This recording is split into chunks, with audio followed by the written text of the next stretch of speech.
Hello, everyone. So, happy Memorial Day if I don't see you. Thank you for the people that served and passed away. Good time with my wife. I got some news coming up that I can share with everyone. So, yeah, it's been a good week. For those of you who are new to my channel, this is just me rambling on my way to work. And yes, when I go to the tire shop here, because I live in rural Pennsylvania, my internet will cut out. So, I apologize for that in advance. But, so, yeah, just the little videos I like to do on the way to work. So I thought tonight I would talk a little about Obamagate, and kind of the fallout from that. So one of the first things I wanted to talk about was this Susan Rice email. So I did a little video on this. It's just 2 minutes long. I did it last week, and I think it's worth checking out because it's a take I haven't seen many people have. And it's one of the things you have to ask yourself throughout all of this. It is indisputable now that we know, for example, even if you're the staunchest defender of the FBI and the staunchest Democrat and defender of the media, it is without a doubt that the FBI acted, at best, as charitably as I could say, poorly.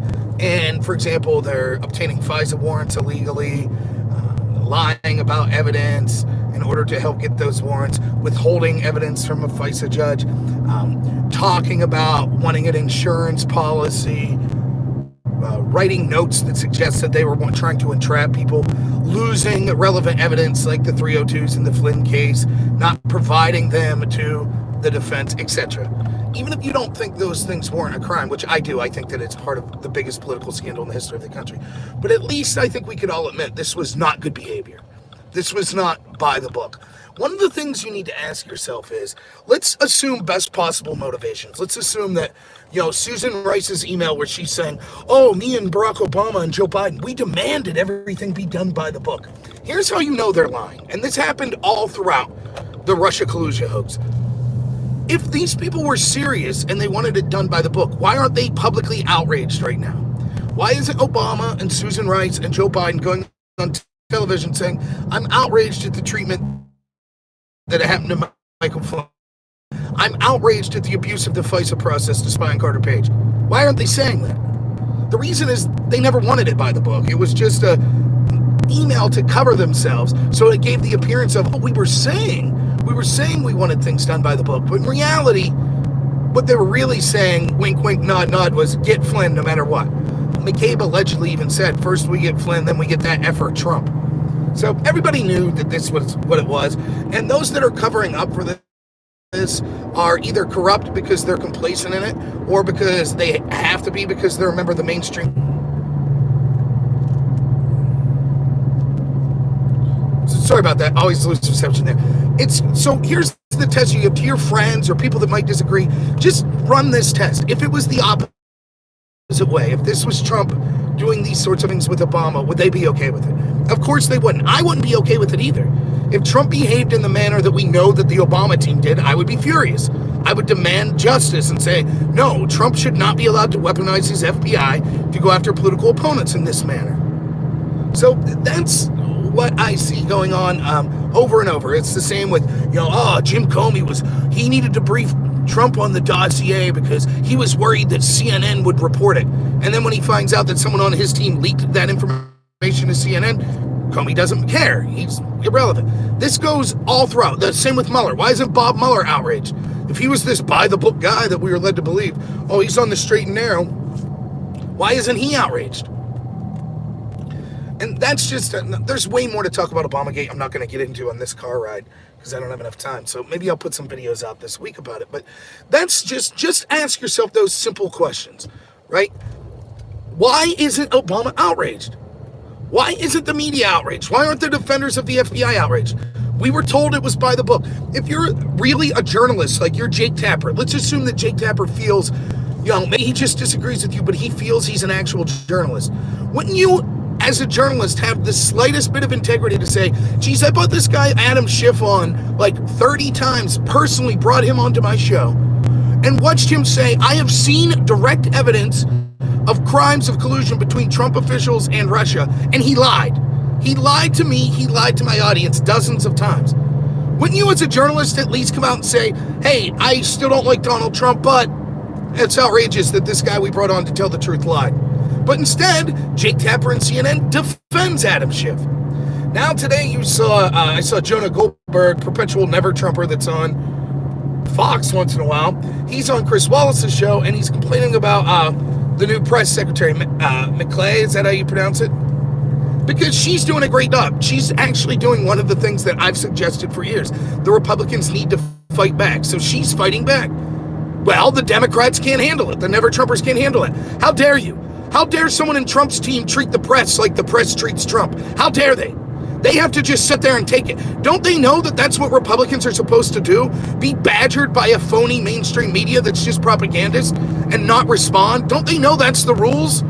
And so then when Trump appoints someone that's like, no, I'm going to attack the press back, they're like, oh my goodness, this is outrageous. How could she do that?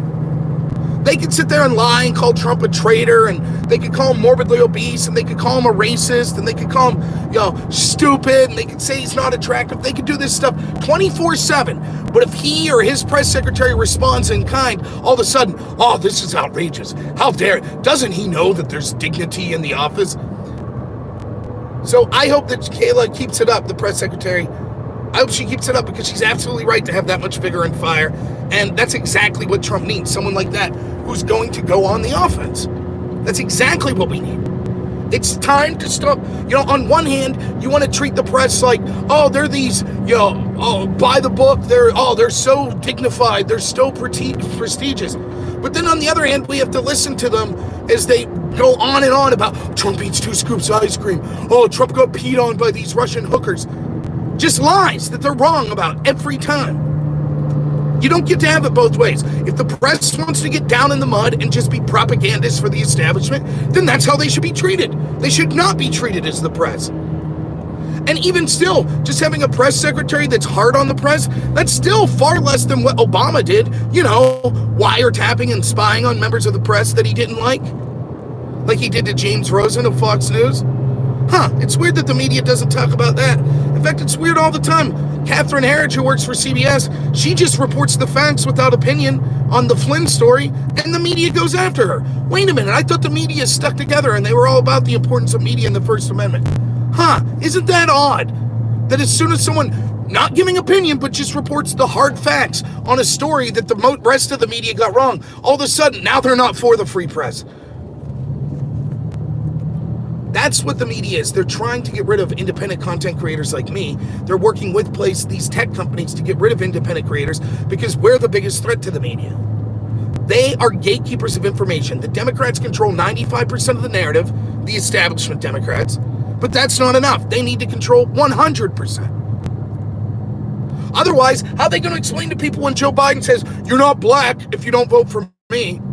Well, the only way that stuff flies is because they control the narrative.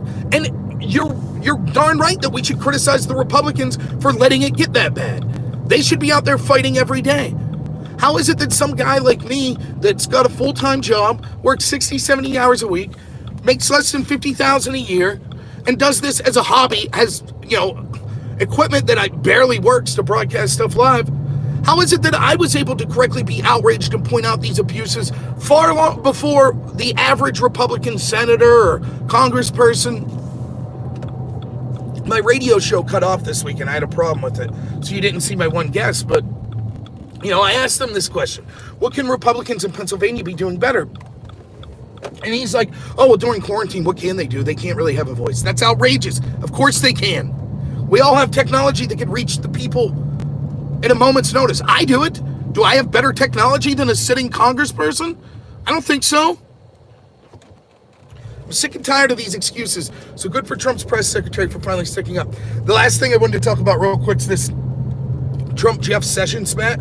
Look, I don't know much about the rates in Alabama. From what I understand, Tuberville is someone who's for more immigration and stuff, so that's the guy running against Sessions. I'm vehemently against that. However, the idea that Jeff Sessions is coming out now and all these people are defending him and they're saying, oh, Jeff Sessions had to recuse himself. Why? Why would he have to recuse himself? We now know that the entire Russia collusion investigation was garbage. It was based on lies, unverified Kremlin-sourced disinformation that was paid for by the DNC. So why would anyone have to recuse themselves for that?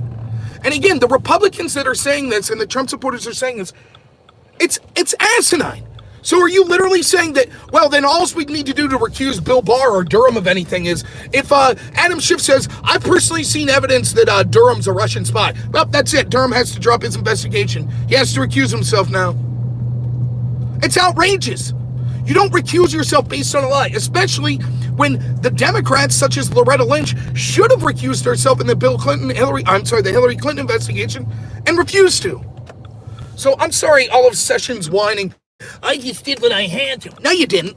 You caved in, and you allowed 2 years of Trump's administration to be derailed by the Mueller investigation that was a sham. So, all right, I'm at work. Thank you all so much for listening. I'm going to be putting up more videos, short-form videos as the week goes on. I'll be doing a live stream Wednesday at some point. I'll let you know about that. And, yeah, thanks so much. Have a great Memorial Day.